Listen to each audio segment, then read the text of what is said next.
cansado espiritualmente, quebre esse ciclo e volte ao primeiro amor.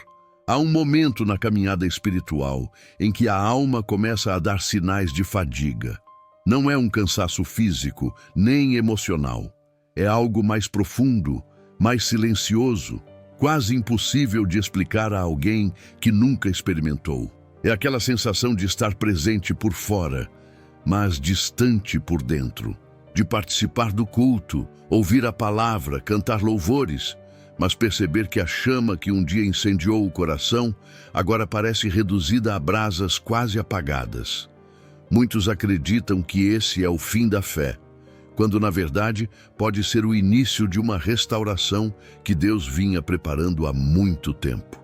O maior perigo da vida cristã não é cair em fraquezas momentâneas. O perigo real é acostumar-se a caminhar longe do fogo que um dia queimou com intensidade. O cansaço espiritual não surge do nada, ele se forma aos poucos, como poeira acumulada sobre um altar que já foi vivo. E muitas vezes, quando tentamos olhar para dentro, mal reconhecemos o coração que um dia pulsava com paixão e entrega. Surge então a pergunta que assusta qualquer cristão honesto: como posso amar a Deus e ainda assim sentir-me distante dele? A Bíblia oferece respostas que atravessam séculos e continuam vivas. A igreja de Éfeso, mencionada no Apocalipse, conhecia esse dilema. Era uma comunidade respeitada, com doutrina sólida e obras exemplares, mas que carregava um diagnóstico que ecoa até hoje. Havia perdido o primeiro amor. Aquela chama inicial, marcada por gratidão, simplicidade e obediência fervorosa, tinha sido substituída por um movimento mecânico. Era como um templo cheio de atividade, mas vazio de presença. Historicamente, Éfeso era uma cidade grandiosa, com imensos templos pagãos, centros de comércio e uma influência cultural esmagadora. A pressão externa era constante, e manter a fé exigia coragem diária. Esse contexto ajuda a perceber que o cansaço espiritual não é apenas uma fraqueza individual, é também resultado de ambientes que drenam a alma silenciosamente. O cristão moderno vive em sua própria Éfeso, cercado por ruídos, distrações, ideias sedutoras e uma corrida diária que tenta substituir o essencial pelo urgente.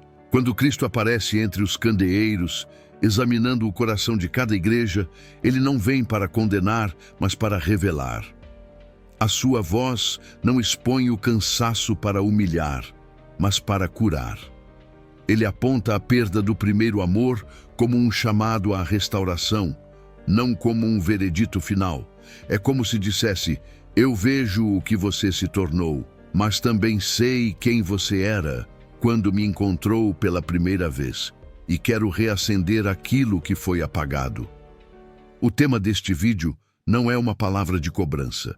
É um convite, um chamado para voltar ao lugar onde a fé começou a pulsar com sinceridade, para quebrar o ciclo que esgota, silencia e endurece o coração, para reencontrar aquele que, mesmo quando você não sente nada, nunca deixou de sustentar tudo.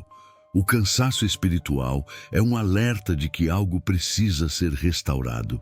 E Cristo, o único que caminha entre os candeeiros, é também o único que pode restaurar a chama que se apagou. A pergunta que guiará toda esta jornada é simples e profunda. Se Cristo está presente, o que exatamente dentro de nós se perdeu ao longo do caminho? É aqui que começa a restauração. É aqui que voltamos ao primeiro amor, a raiz invisível do cansaço espiritual. Há um ponto na caminhada em que o esgotamento espiritual deixa de ser percebido como um incômodo e passa a ser tratado como um estado normal. O coração se acostuma ao peso, a mente se habitua ao silêncio e a alma, em vez de reagir, aprende a sobreviver com pouco. A frase que abre este capítulo confronta precisamente isso. A maior tragédia não é estar cansado, mas não perceber mais que está. O desgaste espiritual não começa com uma queda aparente, mas com pequenas fissuras internas que passam despercebidas. É como a rachadura em um muro antigo que ninguém vê, mas que, com o tempo, compromete toda a estrutura. As Escrituras falam desse processo com clareza. Davi, no Salmo 42, descreve a alma abatida como alguém que clama por Deus, não por falta de fé, mas por sentir-se distante da presença que antes o sustentava. Isaías registra um povo que honra a Deus com os lábios enquanto o coração se afasta lentamente. O profeta Jeremias lamenta a cisterna rachada que não retém água, retrato perfeito de uma vida espiritual que já não carrega a vitalidade que um dia transbordou. O cansaço da alma não surge por ausência de Deus, mas por acúmulos internos que impedem a consciência humana de perceber a presença divina. Para entender essa raiz invisível, é necessário olhar para Éfeso, a cidade que recebeu um diagnóstico direto do próprio Cristo. Historicamente, Éfeso era marcada por pressão cultural intensa. Suas ruas exibiam templos grandiosos dedicados à deusa Ártemis. O comércio pulsava, os cultos pagãos influenciavam o cotidiano. A fé cristã naquela região era constantemente pressionada por práticas religiosas que celebravam idolatria, poder e sensualidade. Os cristãos de Éfeso não lutavam apenas contra tentações pessoais, mas contra uma atmosfera espiritual que desgastava a alma diariamente. Esse cenário ajuda a entender por que a igreja de Éfeso, mesmo reconhecida pelas obras e pela ortodoxia, ouviu de Cristo que havia perdido o primeiro amor. Essa perda não ocorre de uma vez. Ela se instala com lentidão, como poeira que encobre lentamente algo valioso. É a substituição da devoção íntima por movimentos corretos, porém vazios. É fazer a coisa certa sem o coração certo. É continuar servindo, mas sem a chama que antes fazia o serviço transbordar em alegria. O cansaço espiritual não é ausência de fé.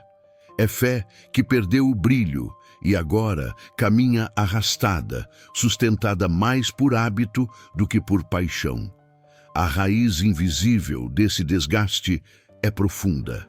Ela nasce quando o cristão tenta sustentar a fé apenas com disciplina externa, desconectada da graça que deveria alimentá-la por dentro.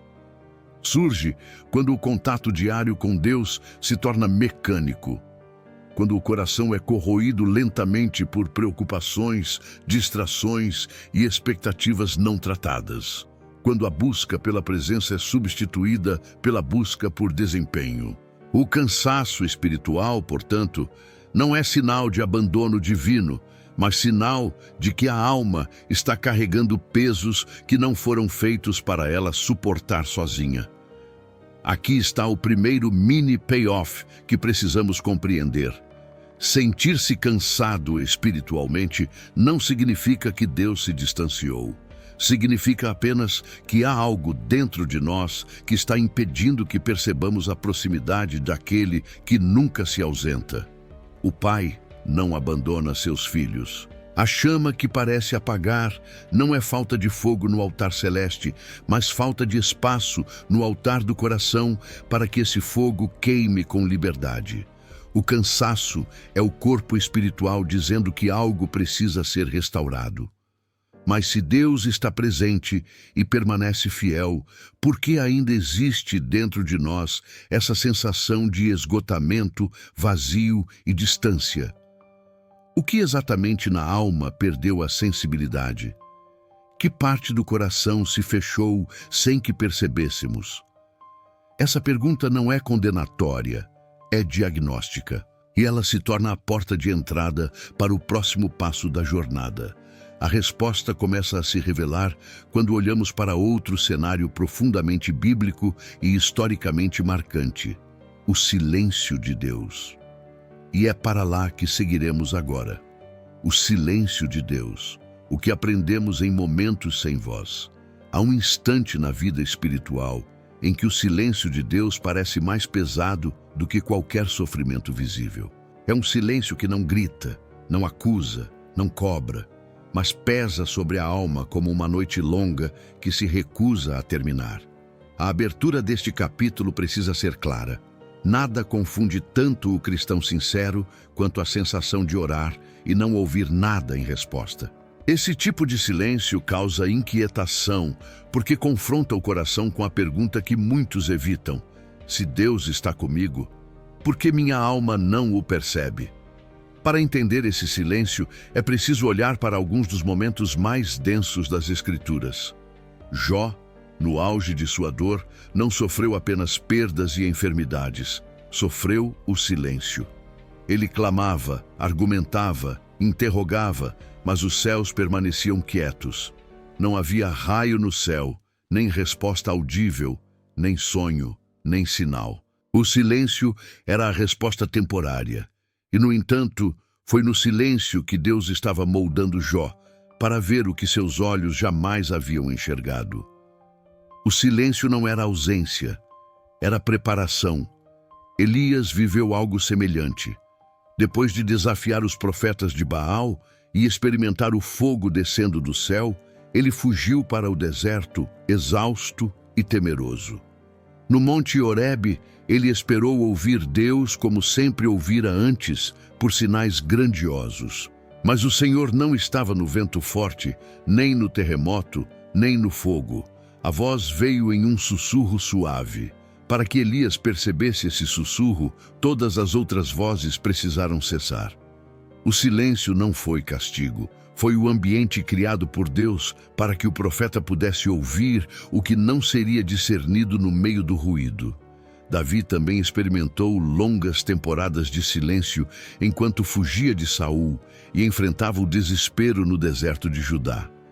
Seus salmos expressam esse conflito interior. Ele não questionava a existência de Deus, mas a percepção da presença. Até quando te esquecerás de mim? Era o clamor de alguém que sabia que Deus continuava ali, mas já não sentia a luz que antes iluminava seu interior. O silêncio, portanto, não era rejeição, mas treinamento da fé. Esse padrão bíblico revela uma verdade profunda. O silêncio de Deus é pedagógico. Ele ensina aquilo que palavras não conseguiriam. Ele expõe ruídos internos que precisam ser calados. Ele revela dependências que precisam ser quebradas. Ele faz o coração distinguir entre sentir e crer. O silêncio é o bisturi que corta vínculos falsos e fortalece raízes verdadeiras. O cristão aprende, no silêncio, que Deus não precisa falar sempre para estar presente. Sua presença é mais constante do que a percepção humana consegue captar. Para compreender ainda mais este fenômeno, vale olhar para como culturas antigas interpretavam o silêncio divino. Povos do Antigo Oriente acreditavam que quando os deuses se calavam, era porque estavam irritados, distantes ou indisponíveis. Esse pensamento, influenciado pelo paganismo, tentava se infiltrar no imaginário de Israel. Por isso, os profetas enfatizavam que o Deus bíblico não se ausenta por instabilidade emocional. Ele se cala por propósito, não por temperamento. Sua voz repousa para que a fé desperte. Seu silêncio treina o coração para confiar na aliança, não nas sensações. Aqui está o mini payoff deste capítulo. O silêncio de Deus, por mais desconfortável que pareça, não é a evidência da ausência divina. É o método pelo qual ele remove dependências frágeis, aprofunda a confiança e revela a essência da alma. É durante esses momentos que Deus trabalha o que os olhos não veem. O silêncio não destrói a fé. Ele a purifica. Mas surge uma nova pergunta, inevitável e crucial. Se o silêncio de Deus é pedagógico, como identificar o que dentro de nós precisa ser tratado nesses períodos? O que faz a alma cansada interpretar silêncio como abandono? A resposta começa a tomar forma quando examinamos a própria estrutura da vida interior. Para compreender o que realmente acontece quando a alma se esgota, precisamos entrar na anatomia espiritual do ser humano, como a Escritura descreve. E esse será o foco do próximo capítulo. A anatomia bíblica da alma cansada. Há um ponto na jornada espiritual em que o cansaço deixa de ser apenas uma sensação e se torna uma condição interior. A abertura deste capítulo precisa tocar exatamente nessa ferida. O desgaste espiritual não é um sentimento isolado, é uma ruptura na ordem que Deus estabeleceu dentro do ser humano.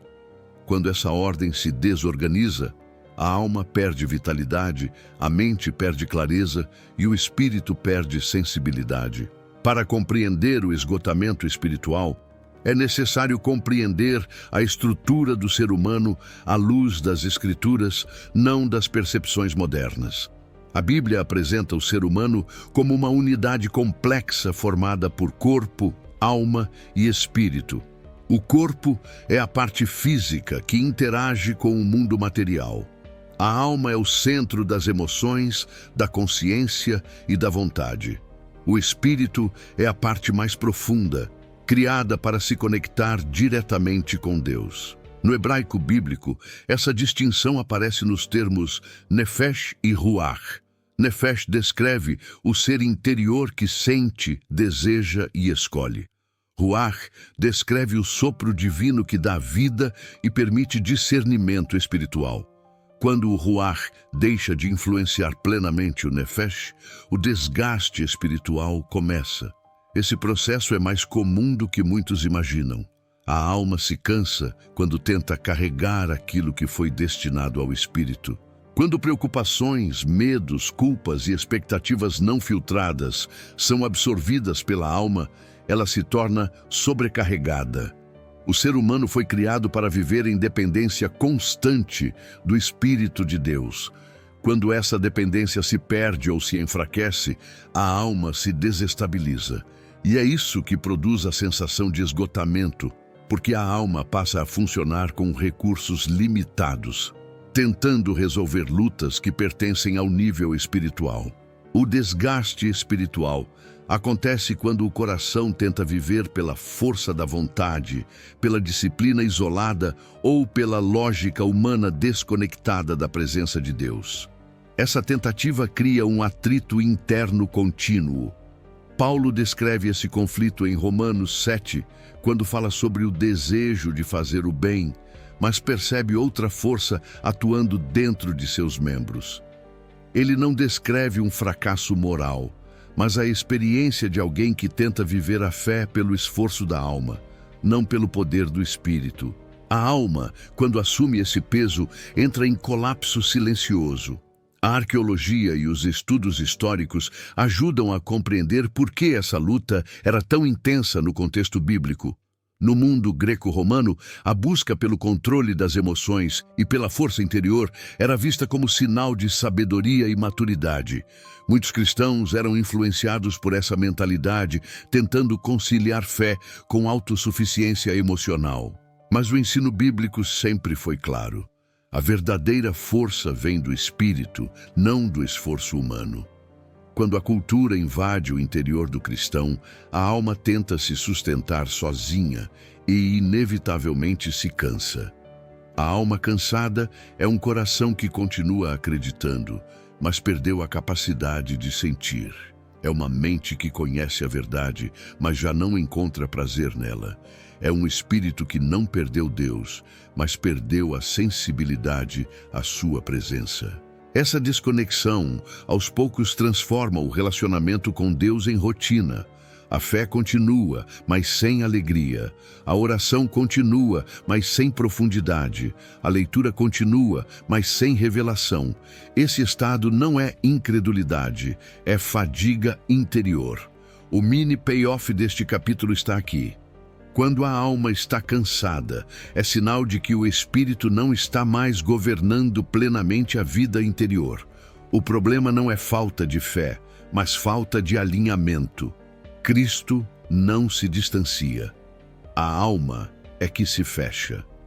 E ao se fechar, interpreta o silêncio divino como ausência, quando na verdade é apenas incapacidade de percebê-lo. O esgotamento espiritual revela uma vida que começou pelo espírito, mas está sendo continuada pela força humana. Agora surge a pergunta necessária: Se a alma está ferida, o que Jesus faz com aqueles que perderam sensibilidade? Como ele restaura o interior de alguém que já não sente o fogo que antes ardia? A resposta está na maneira como Cristo se apresenta às igrejas do Apocalipse. O próximo capítulo nos leva a esse encontro decisivo. Cristo entre os candeeiros, o olhar que confronta e restaura. Há um instante na revelação bíblica em que a visão deixa de ser apenas informação e se torna confronto. A abertura deste capítulo precisa conduzir o espectador a essa cena decisiva. Antes de Cristo falar à igreja de Éfeso, ele se mostra. Ele não começa com correções, ele começa com sua presença. A restauração não inicia no diagnóstico, mas no encontro.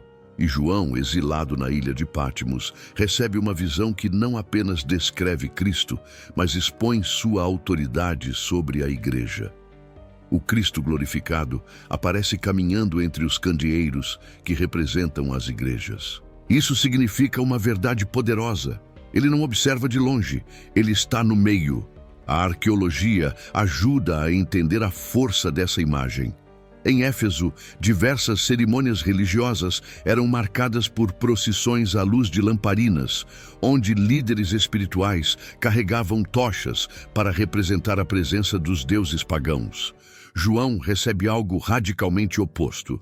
Cristo não é carregado, ele caminha. Ele não depende da luz. Ele é a luz. Ele não é uma divindade distante que observa a cidade de cima.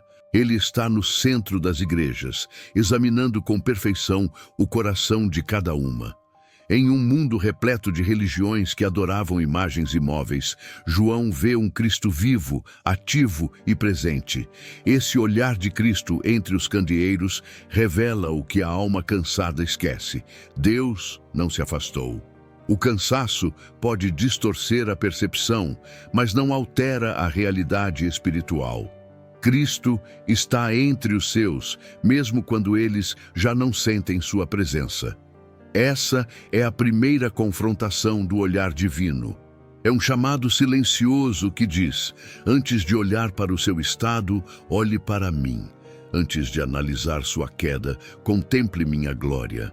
Antes de entender sua fraqueza, veja minha força. O impacto dessa visão é tão intenso que João cai como morto. Não porque Cristo veio para destruí-lo, mas porque sua santidade revela o que a alma humana tenta esconder. É assim que o olhar de Cristo confronta. Ele não acusa com palavras agressivas, ele expõe com luz. E a luz revela, não para humilhar, mas para curar. Cristo aparece com olhos como chama de fogo, não para consumir seus servos, mas para consumir o que os impede de voltar ao primeiro amor. A chama olha dentro do coração e distingue entre aparência e essência, entre obras e devoção, entre atividade e paixão. Quando Cristo se dirige à igreja de Éfeso, ele não começa dizendo, vocês falharam. Ele começa dizendo, eu conheço. Conheço suas obras, sua perseverança, sua capacidade de resistir ao mal. O olhar de Cristo é preciso e justo. Ele enxerga o bem antes de revelar o que precisa ser restaurado. Essa atitude divina desmonta qualquer ideia de que o cansaço espiritual é fracasso absoluto. Cristo não condena a luta. Ele confronta a perda da sensibilidade. Ele não despreza o esforço. Ele revela a falta de essência. Seu olhar não destrói a igreja. Ele a desperta. A cultura de Éfeso pressionava os cristãos a se conformarem com um mundo de rituais, comércio intenso e práticas religiosas complexas. Em meio a isso, eles resistiram. Mas resistir sem conexão com o primeiro amor tem prazo de validade. O olhar de Cristo revela que a alma pode suportar peso, servir com dedicação e até defender a verdade. Mas sem o coração em chamas, tudo se desgasta. Cristo examina para restaurar. Ele revela para curar. Ele confronta para reacender o que estava apagado. O mini payoff deste capítulo é claro. Cristo não se aproxima para declarar sentença, mas para diagnosticar com precisão. Ele caminha entre os candeeiros porque se recusa a deixar seu povo caminhar sozinho. Seu olhar não busca falhas, busca vulnerabilidades que precisam de graça. Ele expõe, não para punir, mas para devolver ao coração a chama que se perdeu. Mas isso levanta uma nova pergunta profunda e necessária. O que exatamente ele viu em Éfeso, que se tornou o ponto de ruptura? O que fez uma igreja forte perder a essência? O próximo capítulo nos leva à descoberta do problema que Cristo identificou como o núcleo da queda espiritual. A queda de Éfeso, o primeiro amor perdido. Há diagnósticos espirituais que soam como um espelho sendo colocado diante de uma alma distraída. A frase que inicia este capítulo precisa tocar esse ponto. Não existe queda mais sutil, mais silenciosa e mais perigosa do que a perda do primeiro amor.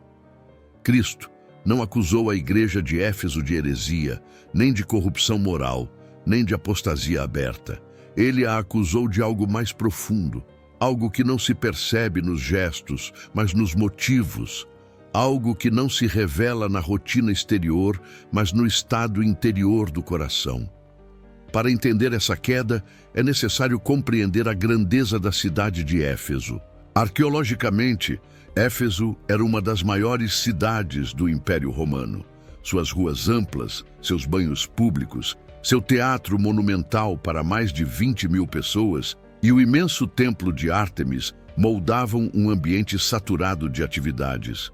A vida urbana era intensa, o comércio nunca cessava, as ideias fluíam, a cultura pagã invadia cada esquina. Ser cristão em Éfeso exigia coragem constante, discernimento contínuo e firmeza diária. Apesar dessa pressão, a igreja de Éfeso se destacou por sua força doutrinária. Eles resistiram a falsos mestres, denunciaram enganos e preservaram a verdade em meio a um mundo hostil. Era uma igreja ativa, correta, trabalhadora e perseverante. Mas Cristo olhou além das obras. Ele viu o que ninguém via. Ele enxergou que por trás da disciplina havia um enfraquecimento da devoção. O primeiro amor não tinha sido abandonado por rebeldia, mas perdido por desgaste. A chama que um dia incendiara seus corações havia se tornado pequena, quase imperceptível. O primeiro amor não é apenas a emoção inicial da conversão. É a disposição interior que nasce quando a graça liberta alguém da morte e o conduz à vida. É o espanto diante da misericórdia. É a alegria pura de saber-se salvo. É a simplicidade de uma fé que não negocia prioridades. É o coração que não precisa ser convencido a buscar a Deus, porque Ele se tornou o centro de tudo. Quando esse amor se perde, a fé continua, mas em modo automático. As obras permanecem, mas sem brilho. As palavras continuam, mas sem fervor. A obediência persiste, mas sem paixão. A queda de Éfeso foi uma queda de ordem interior. Eles continuavam fazendo o certo, mas por motivos errados. Continuavam servindo, mas haviam perdido o prazer em servir.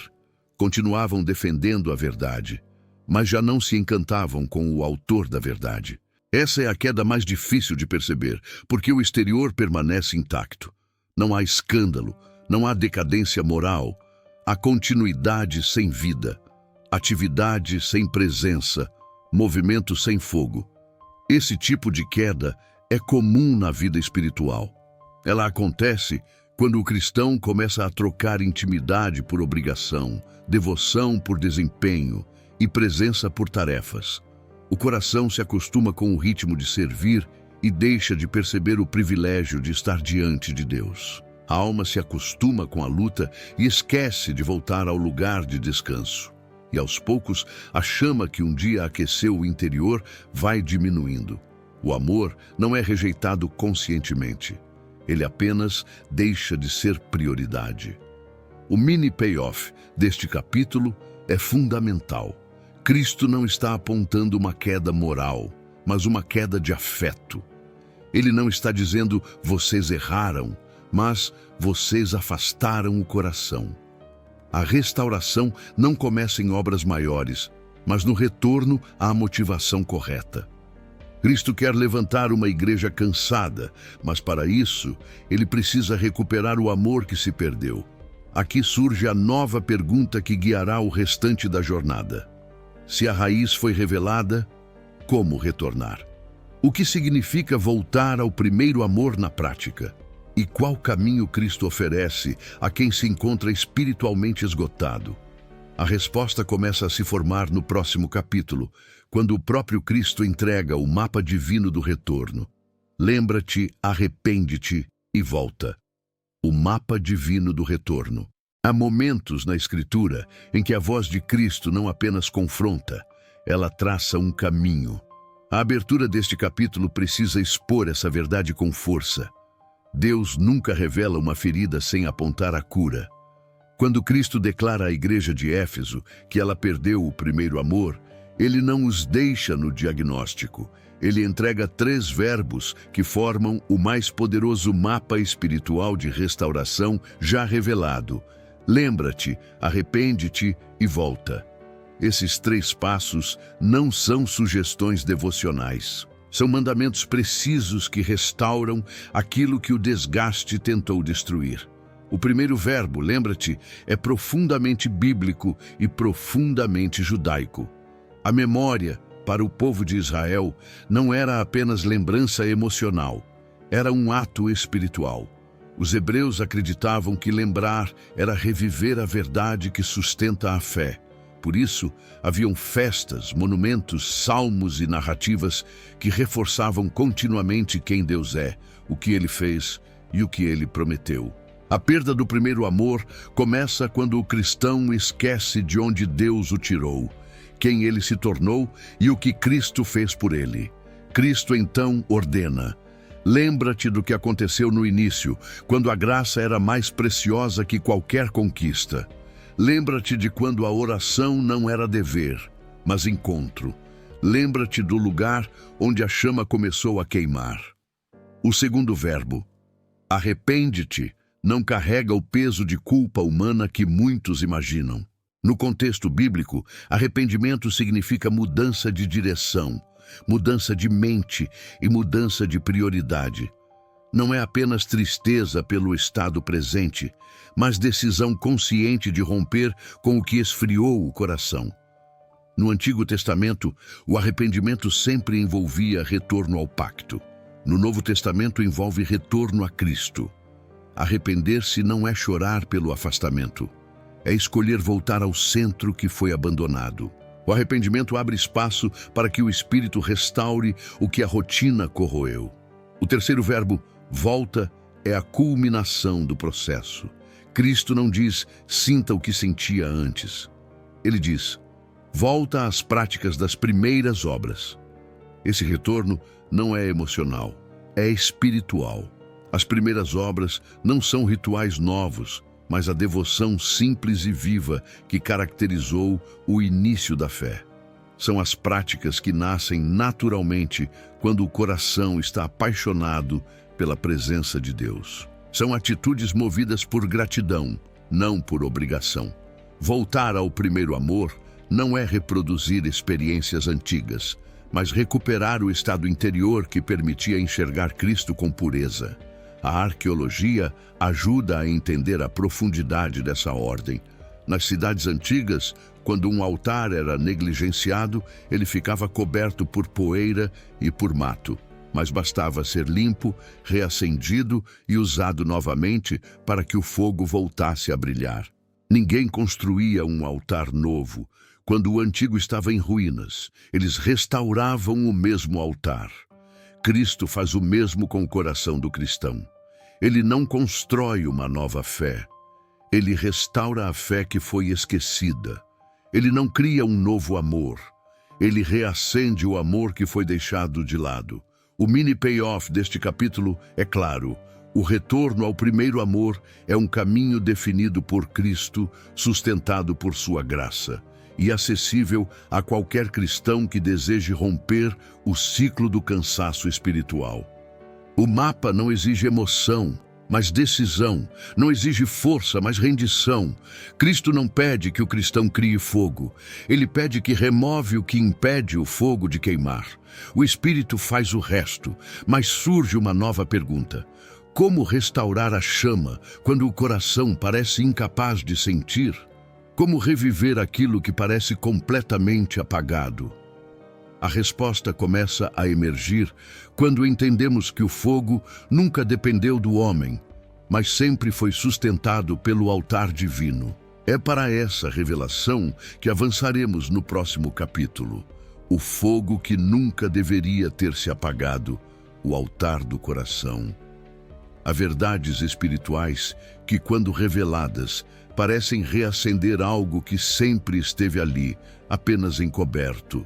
A frase que abre este capítulo deve entregar esse impacto. O fogo que sustenta a vida espiritual nunca dependeu do esforço humano. Ele pertence a Deus. Ele vem de Deus. Ele é mantido por Deus. A função do crente não é produzir chama, mas preservar o altar onde essa chama repousa. Quando Cristo ordena que voltem às primeiras obras, Ele não está pedindo que reacendam o fogo. Está pedindo que removam o que o sufocou. Para compreender essa realidade, é preciso olhar para o antigo tabernáculo e para o templo.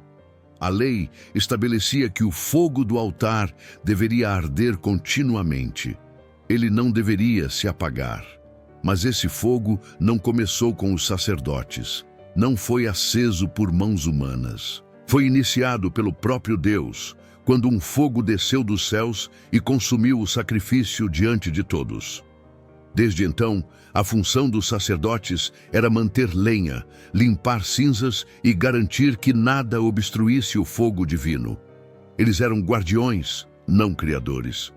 Isso revela algo profundo sobre o altar do coração cristão. O fogo não nasce do homem, mas a responsabilidade de cuidar do altar pertence ao homem. A arqueologia confirma que em Israel, mesmo quando períodos de negligência espiritual vinham, a restauração sempre começava com a limpeza do altar. Sacerdotes removiam cinzas acumuladas, encontravam brasas ainda vivas e reorganizavam o lugar de sacrifício. Em muitos casos, o fogo ainda estava lá, mas soterrado por camadas de descuido. O problema nunca foi falta de fogo, mas excesso de cinzas. Essa imagem é essencial para entender o cansaço espiritual. A chama do primeiro amor não desaparece. Ela fica encoberta por preocupações, pecados não confessados, expectativas frustradas, dores ignoradas e rotinas vazias. A alma não perde Deus, perde espaço para percebê-lo. O altar do coração foi criado para abrigar a presença de Cristo. Mas quando a vida interior é tomada por acúmulos, distrações e tensões não tratadas, o altar se torna um depósito de peso, e peso sufoca fogo. É por isso que muitos cristãos se veem em um estado de exaustão sem entender o motivo. Eles acreditam que precisam reacender algo, quando na verdade precisam remover camadas que abafaram o que Deus plantou. A restauração não começa com esforço emocional, mas com limpeza espiritual. E essa limpeza é um ato de rendição, é reconhecer que a chama é divina e que o altar precisa ser reorganizado. Cristo, ao confrontar Éfeso, não pede novos sacrifícios, nem novas obras, nem nova intensidade emocional. Ele pede volta. Ele pede retorno ao estado interior, onde nada era mais valioso do que a presença. O primeiro amor não era sobre obras extraordinárias, era sobre entrega, era sobre olhar para Cristo e descobrir que Ele era suficiente, era sobre simplicidade espiritual. O fogo no altar do coração sempre queimou mais forte quando a vida era menos complicada. A complexidade da alma é um dos maiores inimigos do fogo. O mini payoff deste capítulo é transformador. O fogo do primeiro amor não se perdeu. Ele está soterrado. Cristo não chama para acender algo novo, mas para permitir que ele reacenda o que já existe. E isso só acontece quando o cristão decide abrir mão de tentar controlar a vida espiritual pela força e permite que o Espírito Santo ocupe novamente o lugar de autoridade dentro do coração. Mas essa revelação nos conduz a uma pergunta ainda mais profunda. Se o fogo é divino e o altar pertence ao coração humano, o que impede tantas pessoas de viverem com o altar limpo e a chama viva? A resposta está em uma luta silenciosa que todo cristão enfrenta. Uma batalha que não ocorre no mundo visível, mas dentro do próprio ser. É para essa batalha que avançaremos agora. As correntes invisíveis. Quando o espírito está pronto, mas a carne é fraca. Há batalhas espirituais que não se travam contra circunstâncias externas, mas contra limitações internas. A frase que abre este capítulo precisa tocar esse ponto oculto. A maior guerra do cristão não é contra aquilo que o rodeia, mas contra aquilo que o habita. É possível ter o espírito pronto, desejoso, disposto, e ainda assim sentir o peso de uma carne fraca que resiste, que hesita, que se cansa com facilidade. Essa tensão não é sinal de fracasso espiritual. É a realidade humana descrita com precisão nas Escrituras. Paulo expressa essa luta de maneira magistral em Romanos 7. Ele afirma que deseja fazer o bem, mas percebe outra lei operando em seus membros, uma força que tenta arrastá-lo para longe do que é correto. Não é apenas tentativa de pecado, é desgaste, é conflito entre duas naturezas. O apóstolo não escreve como um iniciante na fé, mas como alguém profundamente maduro que reconhece que o cansaço espiritual nasce exatamente desse embate interno. A carne não se converte, ela resiste, e quando a alma tenta lidar com essa resistência sozinha, o esgotamento se torna inevitável. Gálatas 5 amplia essa compreensão. A carne milita contra o espírito e o espírito contra a carne. Essa luta é contínua. Não há trégua, não há dia neutro. Mas aqui está o detalhe crucial. O espírito está pronto. Ele não se cansa, ele não desiste, ele não fraqueja. A fragilidade está na carne, na parte humana que tenta sobreviver com recursos próprios. Essa tensão é a raiz de muitos episódios de cansaço espiritual. O crente quer buscar a Deus, mas encontra resistência. Quer orar, mas a mente se dispersa. Quer obedecer, mas a vontade hesita. Quer permanecer firme, mas o coração oscila. Esse conflito mina a força interior. A história confirma que essa batalha era intensa no mundo greco-romano. Filósofos da época acreditavam que a virtude dependia da força do indivíduo, da capacidade de disciplinar o corpo e a mente por esforço próprio. Muitos cristãos do primeiro século absorveram essa mentalidade, tentando viver pela força da alma aquilo que só pode ser vivido pelo poder do Espírito. Quando tentavam vencer a carne com disciplina humana, falhavam. E quando falhavam, acreditavam estar espiritualmente mortos. Mas o problema não era a fé. Era a fonte da força. Havia muito esforço humano e pouca rendição espiritual. As correntes invisíveis mencionadas neste capítulo são hábitos internos, medos antigos, desejos distorcidos e inseguranças profundas que resistem à obra do Espírito. Elas não aparecem de imediato, mas revelam-se nos momentos de pressão. Quando a alma está cansada, a carne assume o controle com facilidade. Ela tenta proteger, controlar, resolver e se autossustentar. Mas isso apenas acrescenta mais peso ao coração. A alma que tenta governar o próprio interior sempre termina esgotada, porque ela não foi criada para ser soberana. O mini payoff deste capítulo revela a verdade que muitos ignoram. O cansaço espiritual não é sinal de derrota, mas sinal de que o cristão está lutando com armas erradas. O espírito está pronto, mas a carne insiste em assumir o comando. A restauração não acontece quando a carne se fortalece, mas quando ela se submete. Não é disciplina que vence a carne, é rendição. O poder do Espírito não se manifesta onde a carne ainda governa, e essa rendição não é fraqueza, é a porta para a verdadeira força. A nova pergunta surge naturalmente. Se a carne é fraca e o Espírito está pronto, qual é a arma que quebra definitivamente esse ciclo de desgaste? Como um cristão cansado pode romper correntes que existem dentro de si? A resposta é tão simples quanto profunda. E ela se revela no próximo capítulo, quando entendemos a natureza da rendição bíblica. É para essa arma espiritual que prosseguiremos agora. A arma que quebra o ciclo. Rendição real. Há momentos em que Deus não pede que lutemos mais forte, mas que lutemos de outro modo. A abertura deste capítulo precisa expor essa virada espiritual com clareza.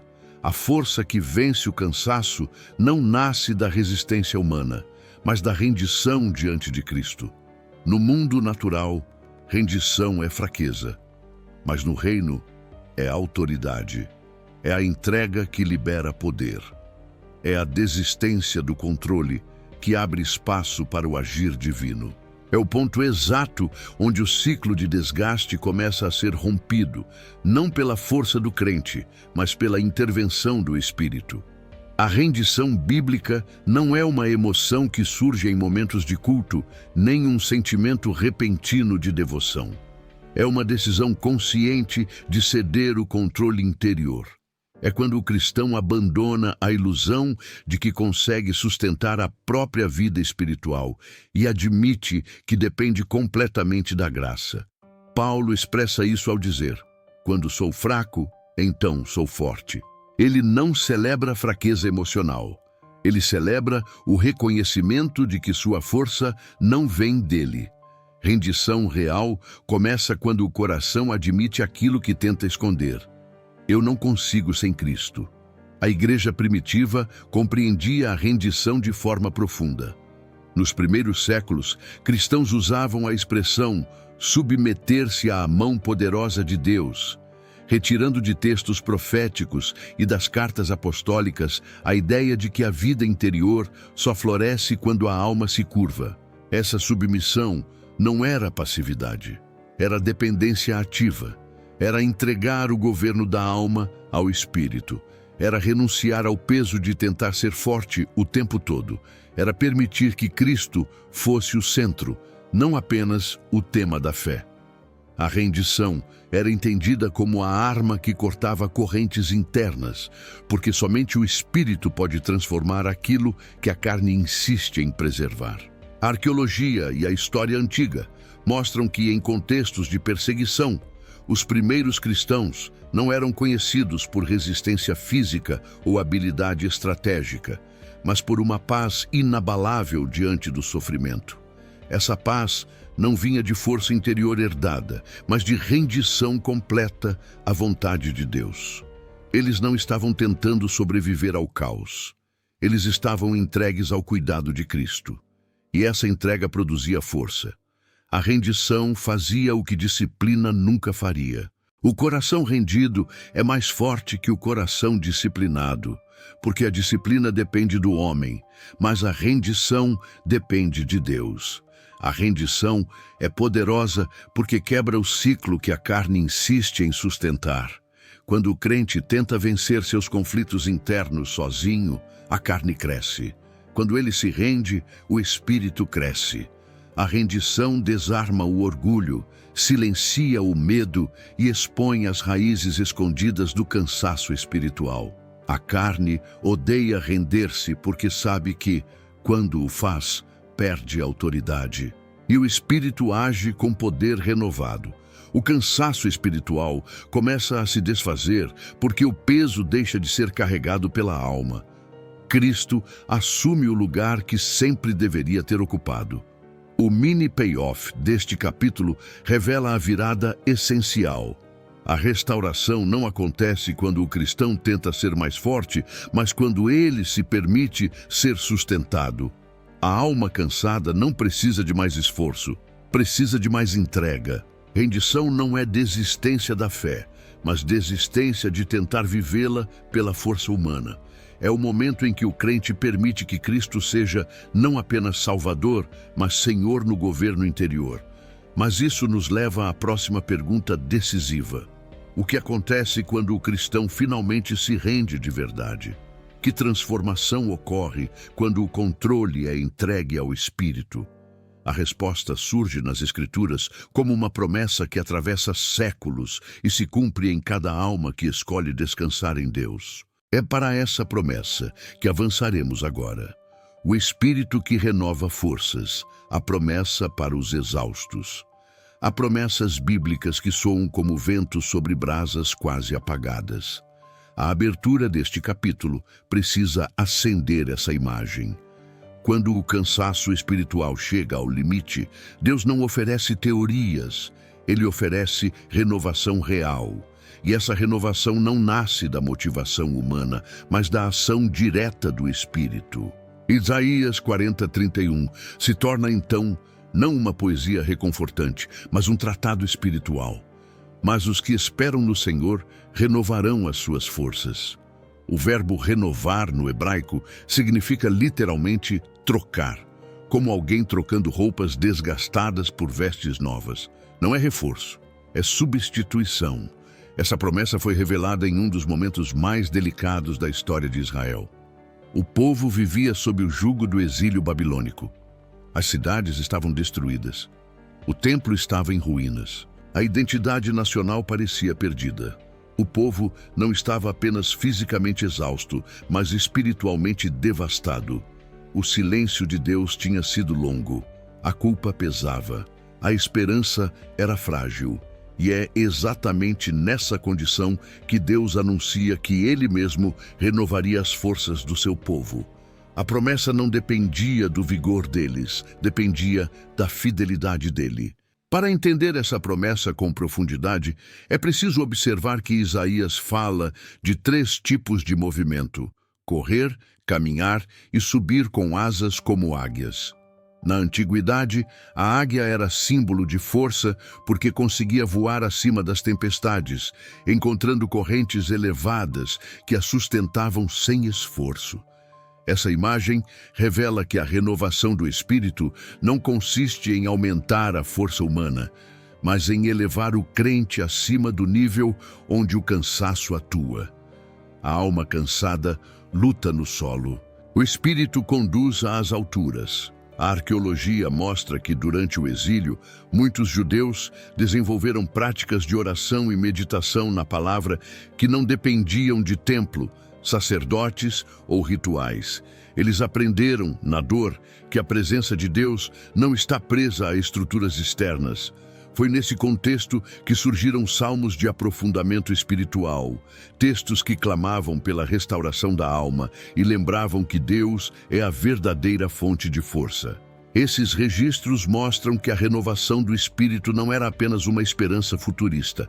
Era uma experiência tangível, vivida por um povo quebrado. A promessa de Isaías revela que Deus não exige forças, mas oferece. Ele não pede que o crente se levante sozinho, mas o levanta.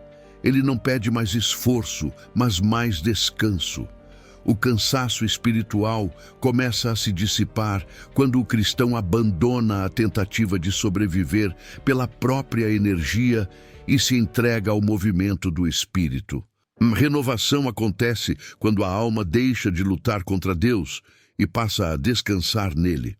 O Espírito não renova pela intensidade do clamor, mas pela sinceridade da entrega.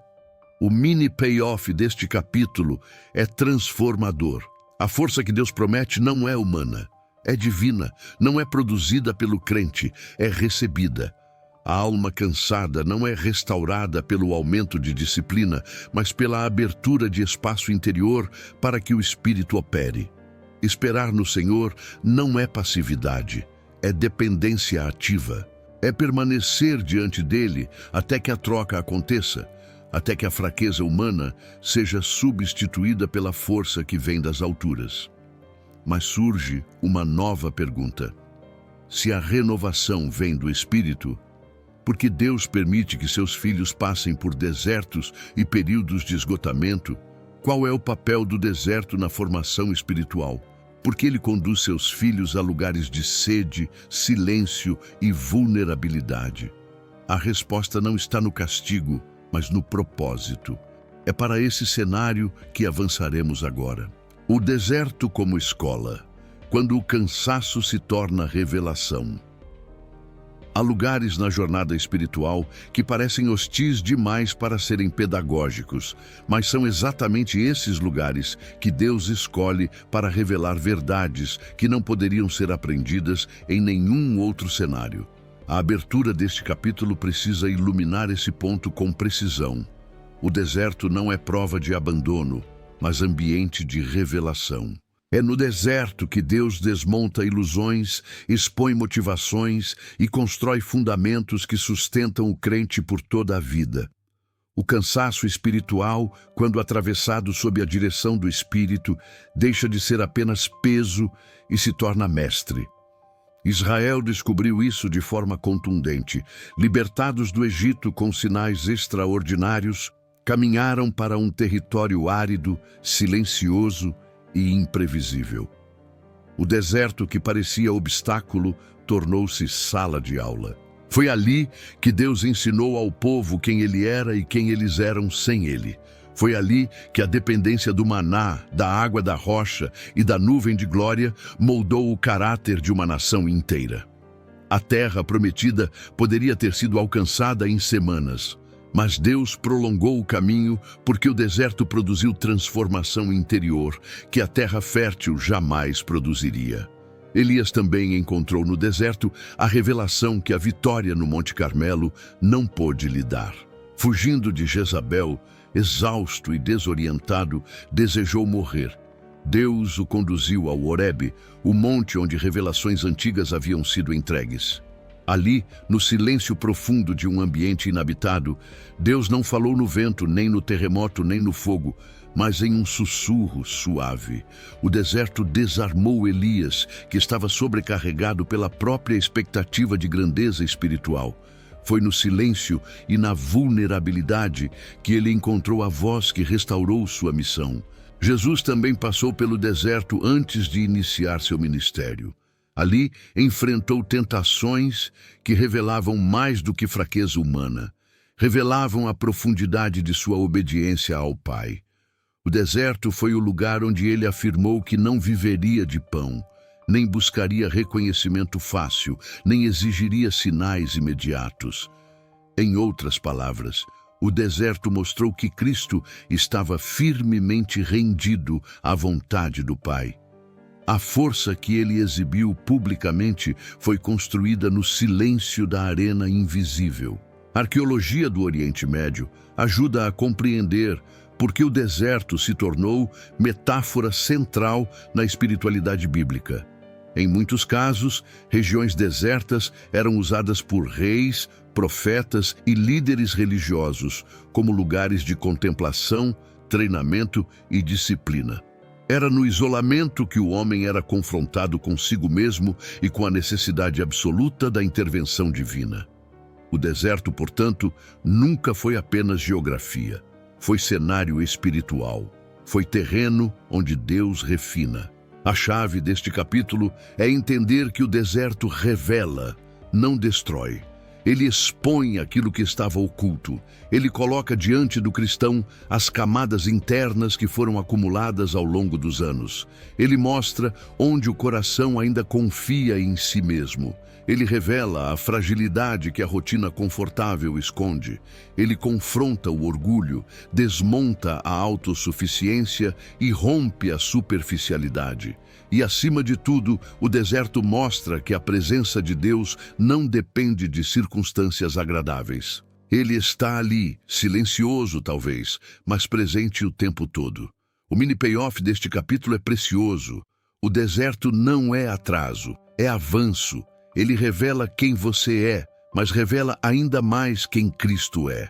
No deserto, a alma percebe que o que parecia ausência era espaço para a profundidade.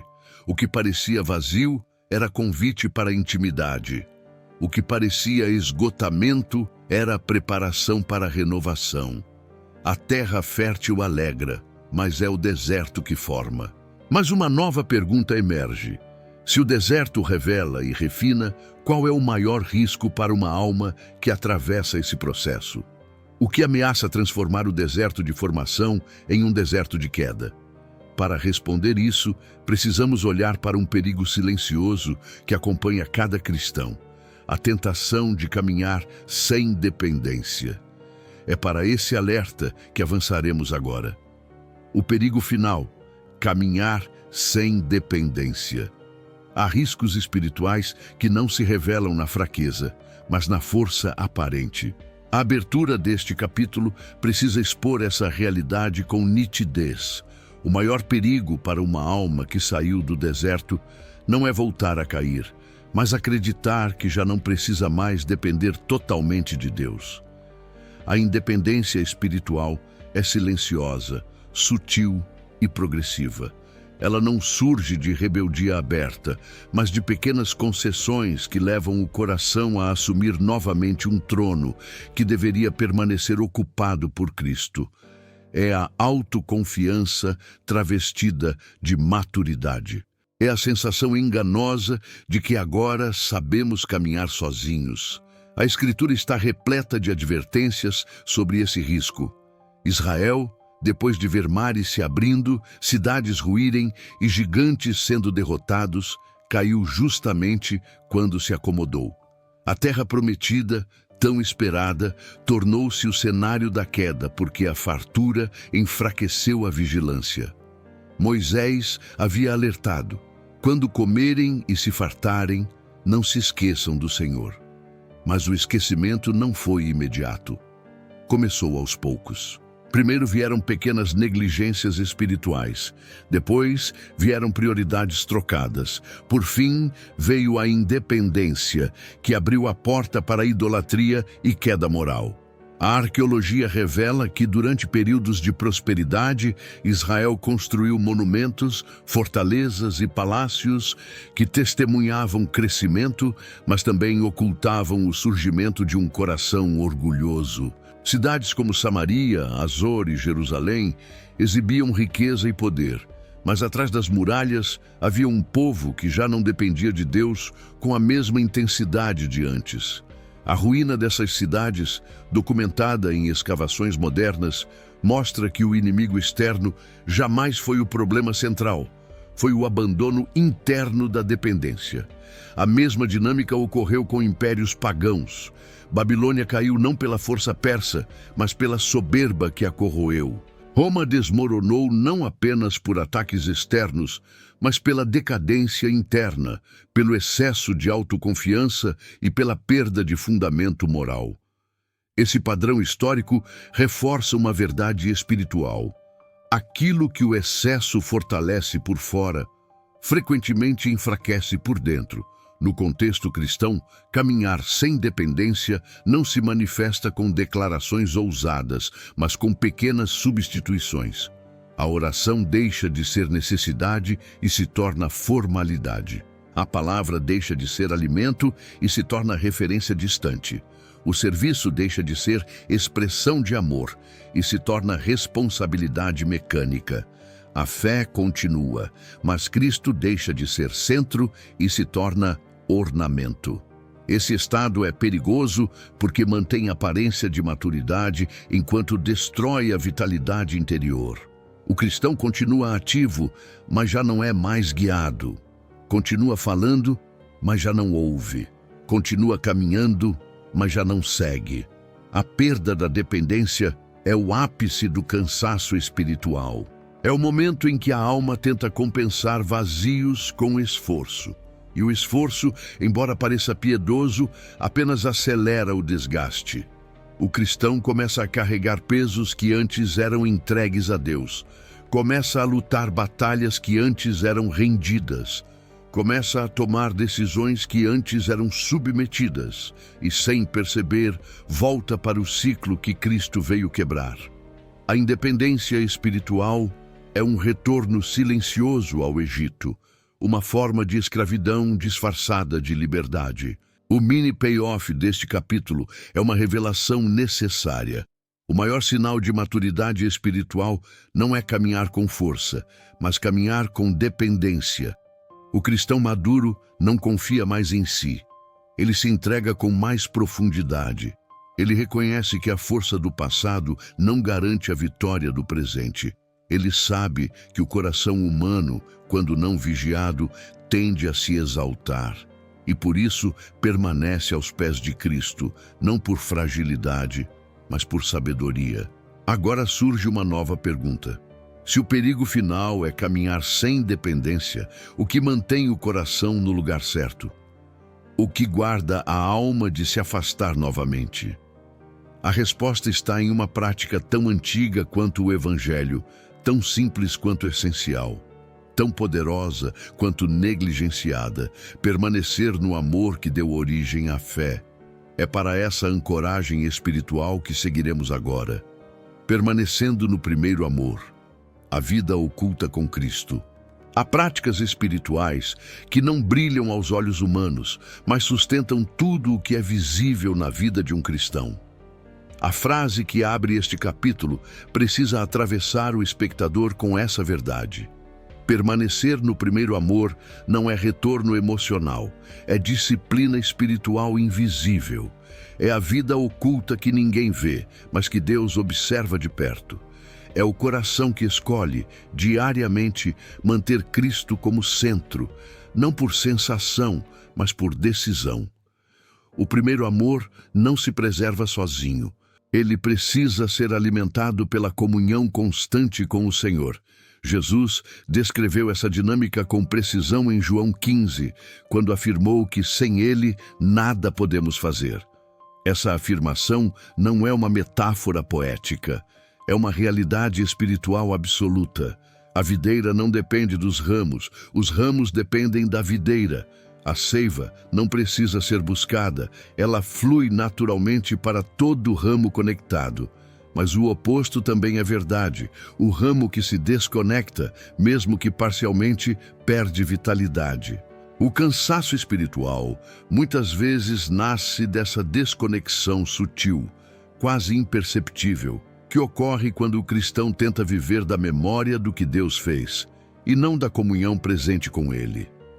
Colossenses 3 reforça essa verdade ao afirmar que a vida do cristão está escondida com Cristo em Deus. Essa vida oculta não depende de aplausos, nem de emoções intensas, nem de experiências extraordinárias. Ela depende de um coração que decidiu que Cristo é essencial. Permanecer no primeiro amor não significa manter um estado emocional contínuo, mas manter a disposição interior de buscar a presença acima de tudo.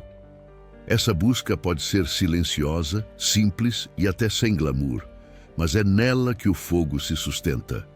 A história da igreja mostra que homens e mulheres profundamente usados por Deus não eram marcados por habilidades incomuns, mas por essa vida oculta. Eles cultivavam um relacionamento secreto com Cristo que sustentava tudo o que se via em público. Suas maiores vitórias espirituais não eram conquistadas em altares iluminados, mas em câmaras silenciosas de comunhão. Eles entendiam que permanecer no primeiro amor significava voltar ao lugar de dependência e devoção todos os dias, antes que o mundo ocupasse o espaço que pertence ao Senhor. A arqueologia revela que, em muitas comunidades judaicas antigas, havia espaços dedicados exclusivamente à meditação silenciosa da Torá.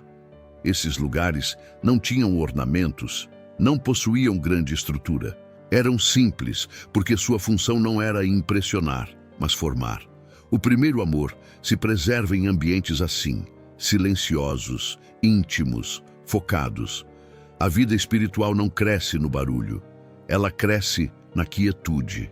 É na vida oculta que o coração é moldado, que a chama é preservada. e que a presença se torna real mesmo quando as emoções oscilam. Permanecer no primeiro amor exige vigilância interior.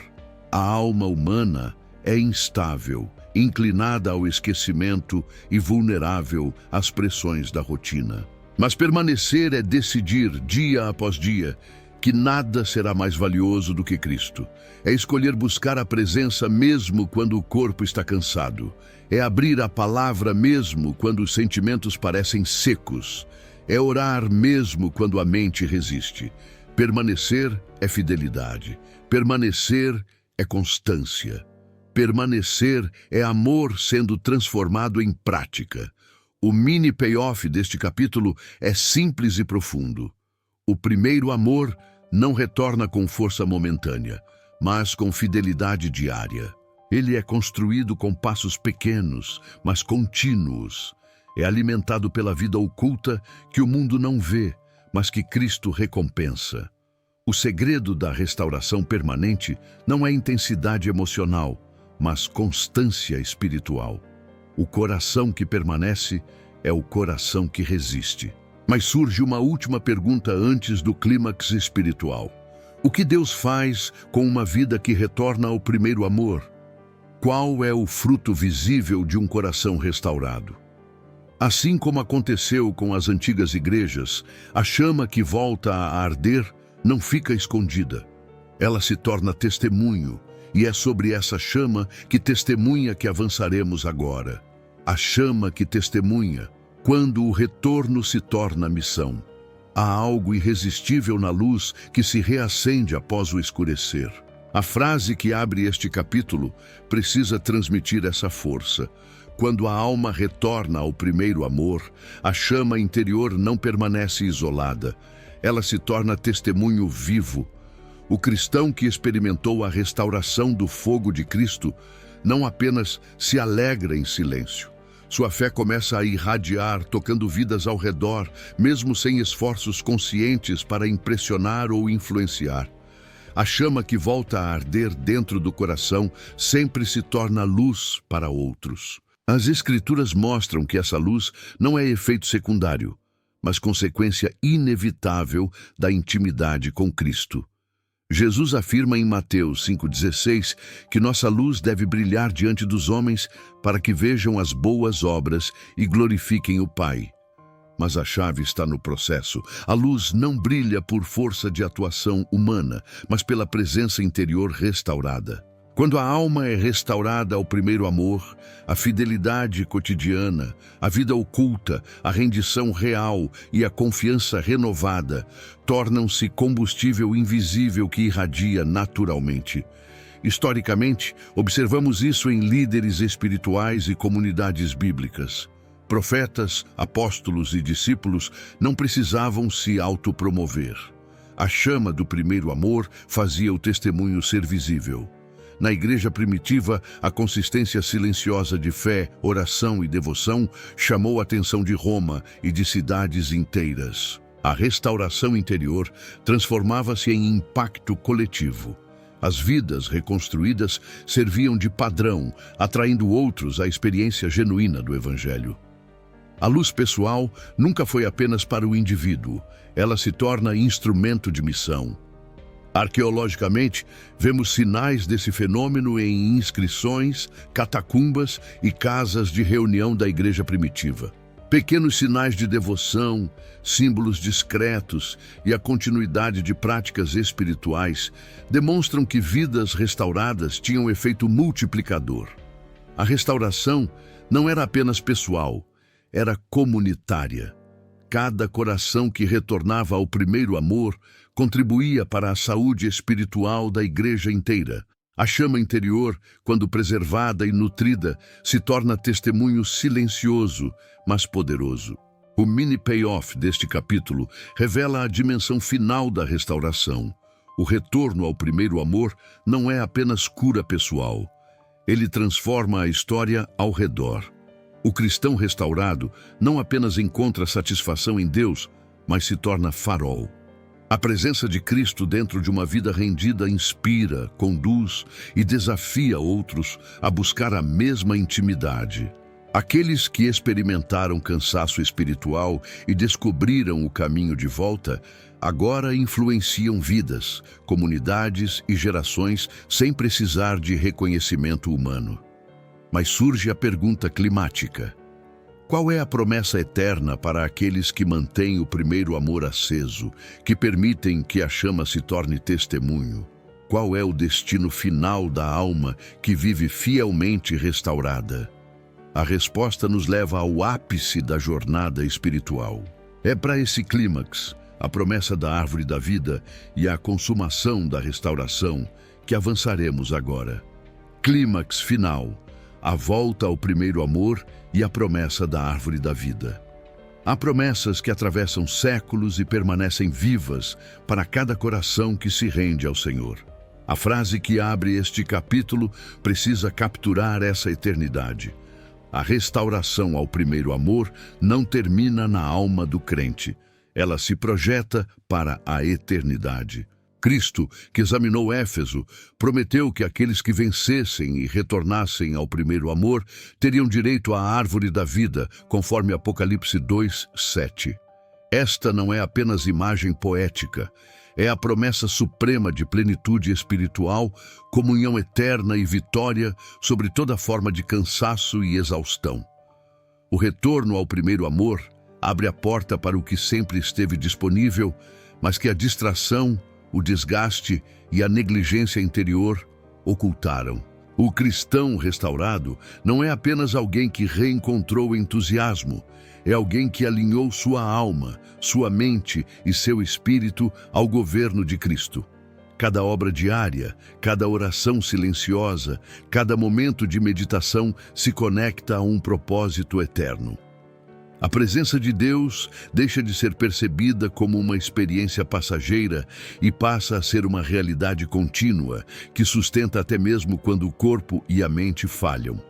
Historicamente, a árvore da vida tem simbolismo profundo. No Éden, ela representava comunhão plena, acesso à sabedoria e sustento eterno. Em Apocalipse, ela se torna promessa para a igreja que persevera, que se rende e que mantém o primeiro amor vivo. A arqueologia e os textos antigos confirmam que a compreensão desse símbolo transcende meras imagens. É sobre participação contínua na vida de Deus, acesso à plenitude espiritual e preservação da intimidade divina. Quem recupera a chama interior experimenta essa participação já no presente, como antecipação do que será plenamente consumado. O clímax desta jornada espiritual revela que Cristo é e sempre foi o centro de toda a restauração. O primeiro amor não é apenas uma fase inicial da fé, é o eixo em torno do qual toda experiência cristã verdadeira gira. O cristão restaurado compreende que cada obstáculo, cada cansaço, cada silêncio e cada deserto tiveram propósito: conduzir o coração de volta ao ponto de intimidade genuína com o Senhor. E ao permanecer nesse estado, a alma não apenas se renova, mas influencia o mundo ao redor e se prepara para a vida eterna. O mini payoff final é arrebatador.